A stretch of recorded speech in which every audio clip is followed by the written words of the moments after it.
Okay.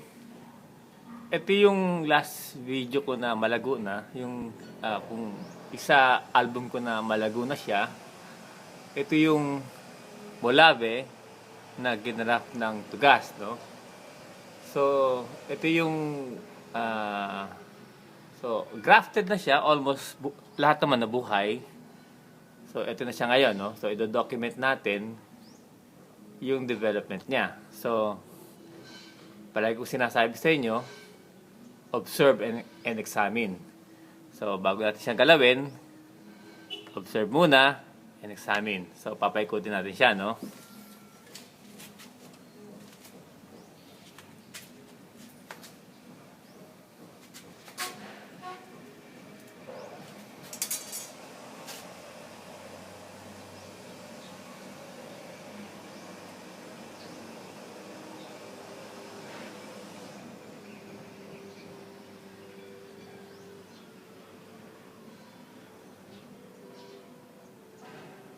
Okay.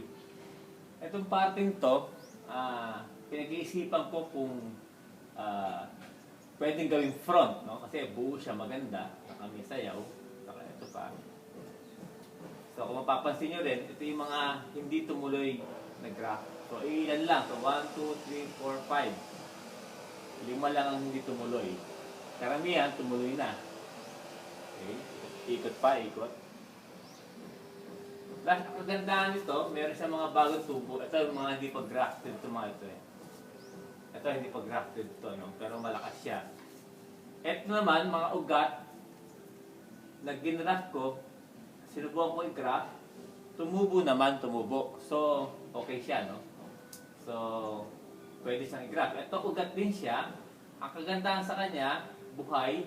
Meron tayong options na i-graph o i-drift to. Kung ito gagawin natin front, so pag-iisipan pa natin. Yan. Ito mga bago. Okay, kung mapapansin nyo kasi pag nasa ganitong angulo, medyo flat siya, no? Medyo flat. Okay. Kung ito ang front natin, meron tayong tinatawag sobrang lapad, no? So, baka tanggalin to o i-carve o pag-isipan. Kaya examine and observe. No? So, ito siya. So, malinis siya, tinanggalan ng dahon para makita yung puno, no? Yung mga huling ginawa natin, kung mapapansin nyo, yan, malalaki na yung mga ginrap. Yan na siya.